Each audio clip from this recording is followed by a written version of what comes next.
And it's here this notorious criminal hones his specific style of torturing his victims, while always wearing a ski mask and gloves, keeping his face, his identity, a mystery. He'll wake the couple up, he's got a flashlight, he's shining it in their eyes. So in addition to having the ski mask, now they're blinded by the lights. And he will, through clenched teeth, threaten them, you know, do what I say or I'll kill you. He threatens and he taunts his victims, often using dishes. And he comes back with those and he puts them on the male's back. And he basically tells the guy, if I hear these, she's dead. Dishes like this fine china are among the items reported stolen during attacks. This is a newly disclosed piece of evidence likely taken during an attack. Pouches used to hold a set of china. Investigators say these thefts happened as victims lay incapacitated, their hands and their feet bound. And this was repeated over and over again. And with time, he was becoming more and more angry. The level of violence escalates. He was pushing a knife against his throat. His threats to kill. Over the course of a decade, this dangerous criminal would attack across California, eventually committing 12 murders, mostly in Southern California, and about 50 rapes. But it wasn't until 2001 investigators used DNA technology to link all of the crimes. It was huge. A major break in one of the country's notorious cold cases. Now, yes, I think we're getting close. Investigators from across the state have momentum. With help from a recent FBI campaign, they are actively sifting through tips, old cases, and new leads. But the clock is ticking. It's kind of the fourth quarter of the game. The original investigators, the victims, and if alive, the East Area Rapist himself are all getting older. There is a time period, and that time period is waning. As the years pass, the interest in catching this elusive killer has intensified. He robbed me of my dignity. Women were violated. And it's still very painful. Teenagers lost sisters. The thought of, the way my sister was brutally raped and murdered, it really hurts. Children lost mothers. There were bodies in our home, and that they were pretty sure that my mom was one of them.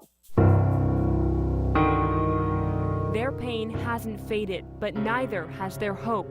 Hope that by retracing his path, understanding his twisted mind, and using modern technology, this notorious criminal who's been in the shadows for 40 years will finally be exposed. Starting tonight, Fox 40 is launching a new podcast series, Exposed, the East Area Rapist. Every week, you'll hear from detectives who have made it their life's work to catch this notorious killer. You'll also hear more from Jane, just one of the many people who came face to face with evil. You'll also hear from family members of the victims who will stop at nothing to find the man who ruined their lives. We dive deeper into the investigation and even reveal new leads.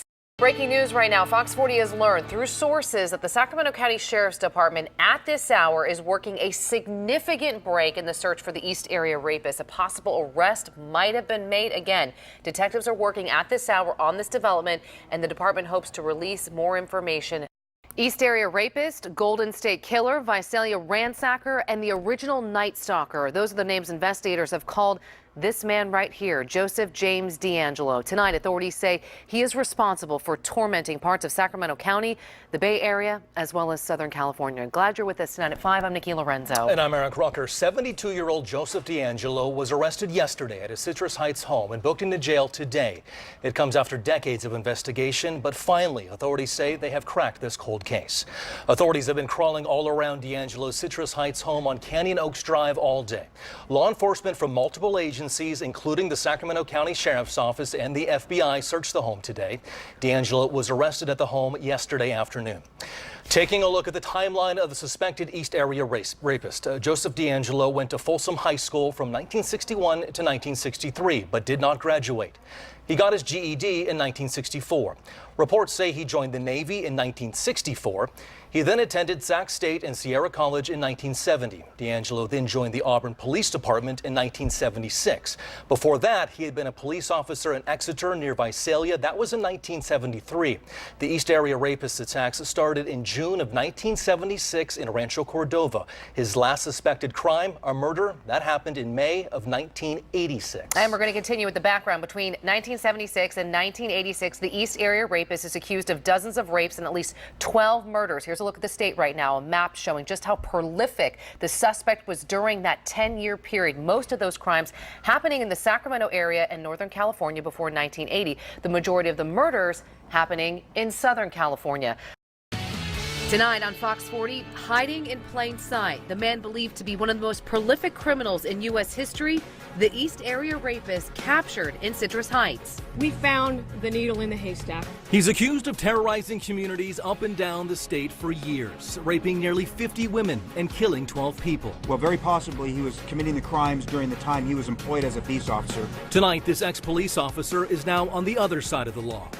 The answer has always been in Sacramento. The answer to perhaps the most important question that's gone unanswered for more than 40 years. Who is the East Area rapist? Today, law enforcement believes they've found that answer. 72-year-old Joseph James DeAngelo. An arrest warrant was issued on Tuesday for 2 counts of murder with special circumstances for the 1978 murders of Brian and Katie Majori in Rancho Cordova. But the crimes committed by the East Area rapist have plagued law enforcement for decades, all across the state. Crimes that spanned 10 years across at least 10 different counties, Northern, Central, and Southern California. Upwards of 50 rapes and 12 murders in Sacramento, Ventura, and Orange counties. What linked them together? The answer was and always was going to be in the DNA. The arrest is no doubt a big relief for family members of victims who have been waiting for answers for decades. Fox 40's Sinceri Tonsel joining us now live in our newsroom. And Sinceri, one of the victims' brothers spoke earlier today.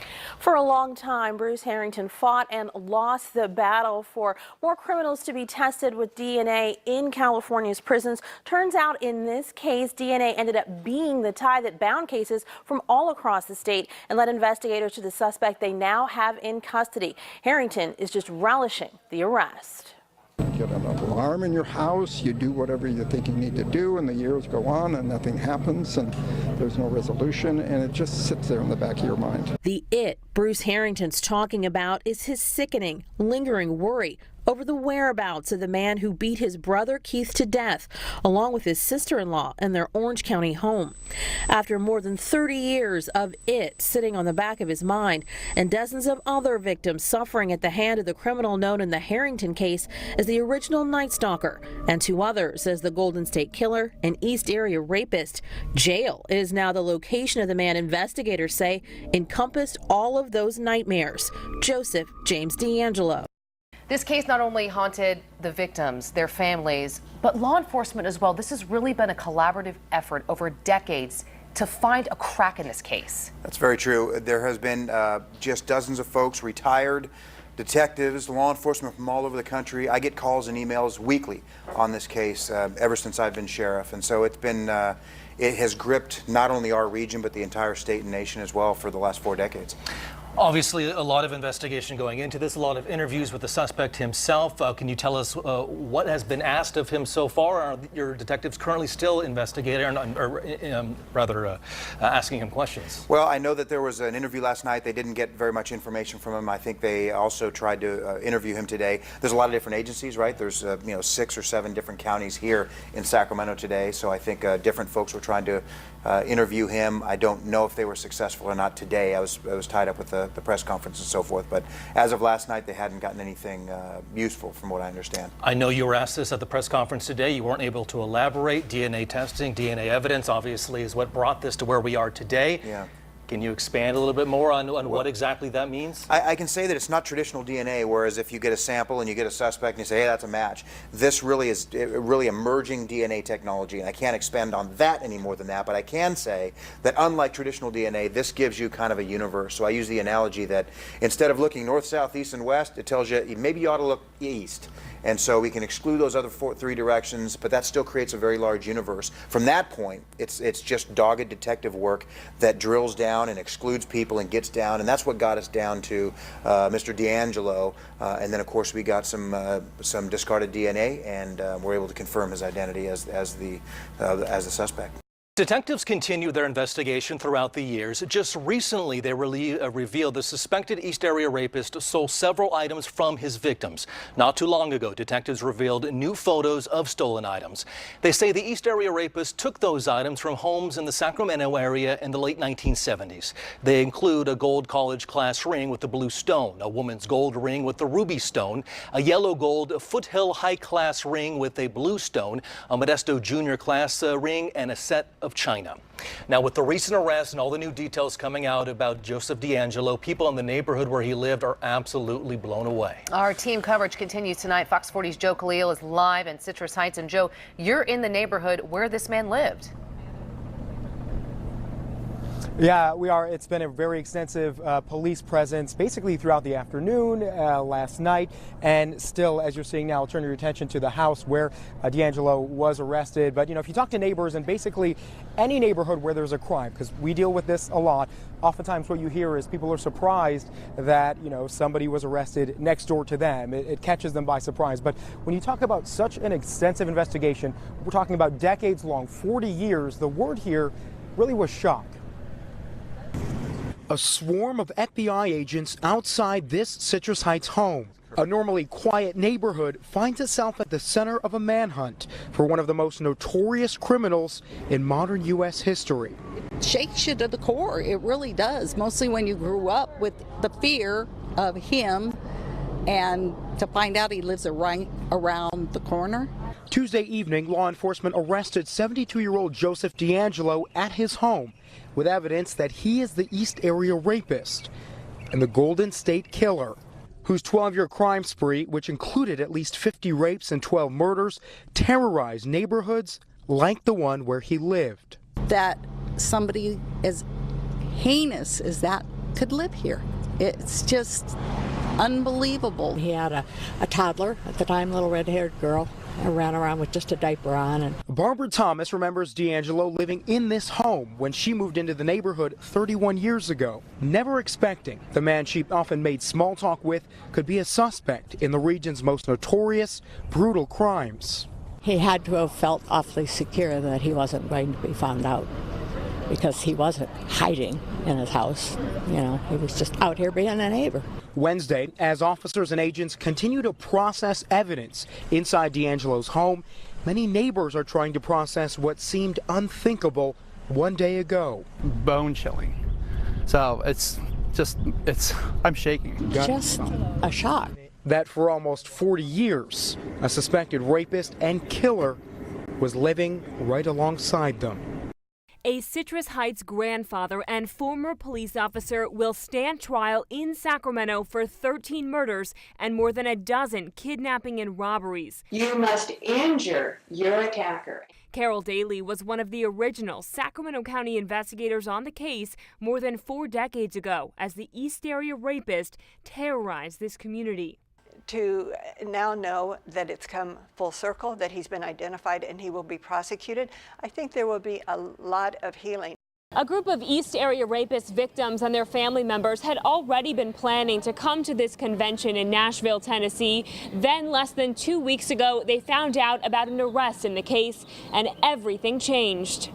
When she was a teenager in 1981, Debbie Domingo's reality was shattered. Her mother, Sherry Domingo, and her boyfriend, Greg Sanchez, were murdered by a mysterious intruder. Shortly after learning it was the work of the East Area rapist Golden State Killer, Debbie became persistent in her search for answers. The search brought her to CrimeCon last year. But this year? Within the past week, we had to get to the printer and scramble and make sure that we got the word captured put across the flyer. The search has ended with a suspect in custody. Unbelievable. It's been a miracle. You know, DNA science has got this guy. CrimeCon brought a whirlwind of emotion. Debbie was there with Michelle Cruz, the sister of Golden State Killer murder victim Janelle Cruz, and survivors Jane Carson Sandler and Margaret Wardlow. Also, investigator Paul Holes. A lot of hugs, they've been crying. At age 13, Margaret Wardlow was the East Area Rapist's youngest victim. I kind of had given up, and I was okay with that. And that was until about a year and a half ago when I met my sister survivors, as we call ourselves.